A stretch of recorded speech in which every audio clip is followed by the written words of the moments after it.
বাংলায় আমরা যে বাক্যগুলো ভেবে নিই তার মধ্যে এমন কিছু শব্দ থাকে যার ইংরাজি আমরা জানি না, সেগুলো তাহলে কিভাবে ইংরাজি করব, এই বিষয়টা বোঝানোর জন্য আমি 2018 সালের WBCS পরীক্ষার এই প্যাসেজটা নিয়েছি, যেটা ট্রান্সলেশনের জন্য পড়েছিল। এটাকে ট্রান্সলেশন করতে গিয়েই আমরা বুঝে নেব যে অজানা শব্দগুলোকে কিভাবে ইংরাজিতে ট্রান্সলেট করব। এটা বুঝে নিতে পারলে তুমি যে কোনো ধরনের রাইটিং নিজে নিজেই লিখে নিতে পারবে বলে আমি বিশ্বাস করি। তাহলে এসো, এই ট্রান্সলেশন শুরু করার আগে তোমাকে বিষয়টা একটু সংক্ষেপে বুঝিয়ে বলি। দেখো আমরা সবসময় বাংলায় যে শব্দগুলো ভেবে নিই না, এদের সবাইকে ইংরাজি করা যায় না, বাক্যটা একটু পরিবর্তন করতেই হয়। আমার খিদে পেয়েছে, তুমি একে ইংরাজি বলবে কিভাবে? দেখো, পেয়েছে এই কথাটা পাওয়ার ইংরাজি তো গেট। তাহলে কি বলবো? I have got hunger. আমরা বলি আই অ্যাম হাংরি, মানে কি আমি ক্ষুধার্ত। তাহলে এটাকে যখন আমরা ইংরাজি করছি, বাংলাটা একটু পাল্টে নিচ্ছি, কারণ এর মধ্যে সাবজেক্ট ভার্ব কম্বিনেশনটা ঠিক ছিল না। যখন বলছি আমি ক্ষুধার্ত তখন সাবজেক্ট পেয়ে যাচ্ছি, আর ভার্ব এখানে বি ভার্ব সেটা পেয়ে যাচ্ছি। একটা ভাষা থেকে আরেকটা ভাষায় অনুবাদ সবসময় করা সম্ভব হয় না, কারণ দুটো ভাষায় কিছু ভিন্ন ভিন্ন শব্দ থাকে। আবার দেখো, আমি কবিতা লিখছি মানেই আমি একটা কবিতা রচনা করছি। এই রচনা করার জন্য কম্পোজ বলতেই পারো, রাইট বললেও হবে। আসলে যখনই তোমার আটকে যাবে, তুমি সমার্থক শব্দ দিয়ে ট্রান্সলেট করে নেবে।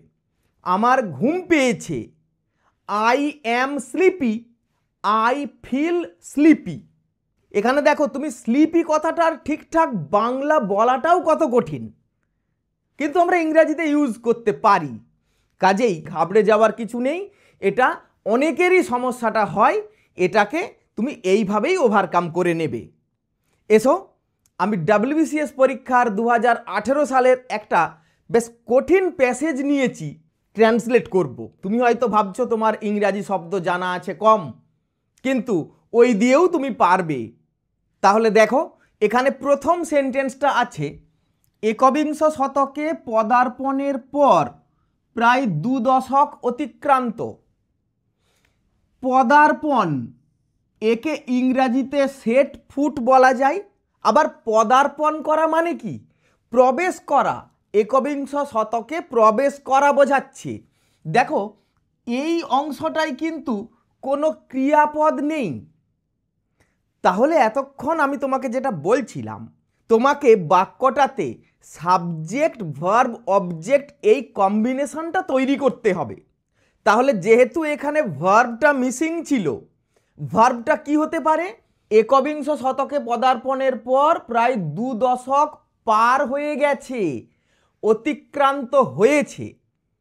ভার্ব পেয়ে গেলে, তাহলে অতিক্রম করা, পাস্ট, ক্রসড, এইভাবে আমরা বলবো। একে আমরা 2 রকমভাবে ইংরাজি বলতে পারি almost 2 ডিকেডস have passed after entering the 21st century. আবার দেখো, যেহেতু সেন্টেন্সটার মধ্যে সাবজেক্ট ছিল না, তাহলে কারা অতিক্রম করেছে? আমরা। সাবজেক্ট ধরে নিলাম উই। তখন সেন্টেন্সটা যদি এইভাবে বলি, 2 দশক আগেই আমরা একবিংশ শতকে পদার্পণ করেছি, মানে প্রবেশ করেছি।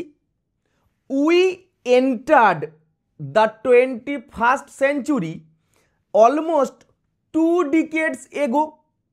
দেখো তো, মানেটার কি কোনো পরিবর্তন হলো? আসলে যে বাক্যটা তোমাকে দেওয়া হয়েছে ওর অর্থটা ইনট্যাক্ট রাখতে হবে, ওয়ার্ডিংসগুলো একটু আধটু চেঞ্জ করতেও পারো। পরের বাক্যটা দেখো, ভারতীয় বিজ্ঞানের সাফল্য, সাহিত্য, শিল্প। এখানে কমা থাকলে ভালো হতো, সাফল্য, সাহিত্য, শিল্প। আধুনিকতা পিছনে ফেলে উত্তরাধুনিকতার দিকে নাকি ধাবমান। তাহলে আমাদের কি করতে বলেছি, বারবার আমি বলছি, সাবজেক্ট ভার্ব অবজেক্ট এই কম্বিনেশনটা আগে আমরা খুঁজে নেব। তাহলে ধাবমান মানে সেই দিকে ধাবিত হচ্ছে, সেই দিকে যাচ্ছে। এই যে ধাবমান শব্দটা, এর ইংরাজি তোমাকে সিমিলার একটা ওয়ার্ড কল্পনা করে নিতে হবে। Is moving towards, is going towards, এই রকম বললেই কিন্তু হবে। তাহলে এই তো নাই ভার্ব পেলাম। সাবজেক্ট কি? সাবজেক্ট হলো ভারতীয় বিজ্ঞানের সাফল্য, সাহিত্য, শিল্প, এই জিনিসগুলো ধাবমান মানে এগিয়ে চলেছে। এখানে যেহেতু কোনো অবজেক্ট নেই, তাহলে সাবজেক্ট বলবো, ভার্ব বলবো, বলে বাকি অংশটা উল্টো দিকে বলতে বলতে আসবো। তাহলে ইংরাজি বলছি, দেখো, the success of Indian science, literature, art are moving forward, are going towards. এই যে নাকি কথাটা ছিল, এর বদলে তুমি প্রবাবলি বলতে পারতে, আর probably going towards, progressing towards, উত্তরাধুনিকতার দিকে, পোস্ট মডার্নিজম, আধুনিকতা পিছনে ফেলে, তাহলে পিছনে ফেলে living behind modernism, living behind modernity. এইভাবে আমরা সাবজেক্ট ভার্ব অবজেক্ট ক্লিয়ার রাখার জন্য যে শব্দগুলো অচেনা, প্রয়োজনে সেগুলোকে সিমিলার চেনা শব্দ দিয়ে রিপ্লেস করে ইংরাজি বলবো। পরের বাক্যটা দেখো, কিন্তু ভারতের সামাজিক মনোবৃত্তির গতি প্রকৃতির, গতি প্রকৃতি মানে কি? Situation, condition. এখানে গতি মানে তুমি যদি মোশন, ভেলোসিটি এই রকম বলো তাও চলবে, মোশন বলতে পারো। এখানে আসলে কন্ডিশন, সিচুয়েশন, স্টেট, সিনারিও এই রকম ওয়ার্ড বললেও হবে। তাহলে দেখো, কিন্তু ভারতের সামাজিক মনোবৃত্তির গতি প্রকৃতির একটি সাম্প্রতিক সমীক্ষায় যে ছবি প্রতীয়মান, মানে যে ছবি প্রতীয়মান মানে হলো দেখা যাচ্ছে, ভিজিবল, দ্যাট উই সি এই বললেও হবে। তাহলে এই পর্যন্ত একটা অংশ সেন্টেন্সটার, তা উদ্বেগজনক। এই উদ্বেগজনক কথাটার ইংরাজি আমরা বলবো ওয়ারিং, অ্যালার্মিং, টেরিবল, ভয়ানক। সে কথাটাও কিন্তু এখানে বলতে পারতাম। তাহলে দেখো, এত বড় একটা সেন্টেন্সকে কিভাবে ট্রান্সলেট করছি। সাবজেক্ট ভার্ব খুঁজে বের করব। তাহলে প্রতীয়মান মানে ভিজিবল, এটি সাবজেক্ট। কি প্রতীয়মান? না একটা ছবি প্রতীয়মান, এই হলো সাবজেক্ট। বাকি অংশটাই বলা হয়েছে কোথায় প্রতীয়মান। দেখো, মনোবৃত্তির গতি প্রকৃতির একটি সাম্প্রতিক সমীক্ষায়, ওটাকে ট্রান্সলেট করার জন্য বলবো যে ছবি প্রতীয়মান, the picture that is visible, that is seen, that we can see from, অথবা ইন বললেও হবে, ইন। এবারে উল্টো দিক দিয়ে বলছি, দেখো, আ রিসেন্ট সার্ভে, কিসের survey? Of the situation of the state of সামাজিক মনোবৃত্তি, সোশ্যাল সাইকোলজি অফ ইন্ডিয়া বা ইন ইন্ডিয়া বলতে পারো। এবার পরে কি রইল? তা উদ্বেগজনক, is worrying, is alarming, is terrible, is a matter of worry. তাহলে এইভাবে স্ক্যান করে নিলেই তুমি এই বড় বড় সেন্টেন্সগুলোকে ট্রান্সলেট করতে পারবে। পরের বাক্যটা দেখো, পশ্চিমবঙ্গ সহ 6টি রাজ্যে কিশোরদের মধ্যে করা একটি সাম্প্রতিক সমীক্ষার ফলাফল জানাচ্ছে যে, এখানে যে কথাটা নেই, যেটা ধরে নিতে হবে। তাহলে এই পর্যন্ত আমার একটা সেন্টেন্স, মানে সেন্টেন্সের একটা পার্ট। এই পার্টটার মধ্যে আমরা ওই সাবজেক্ট ভার্ব অবজেক্ট খুঁজে বের করব। তাহলে দেখো, জানাচ্ছে, কে জানাচ্ছে, এটি ভার্ব। সাবজেক্ট তাহলে কি না, সাবজেক্ট হলো প্রথম থেকে এই পর্যন্ত পশ্চিমবঙ্গ সহ 6টি রাজ্যে কিশোরদের মধ্যে করা একটি সাম্প্রতিক সমীক্ষার ফলাফল। তাহলে এত বড় একটা সাবজেক্টকে কিভাবে ইংরাজি করব স্যার? দেখো, কঠিন কিছুই নয়।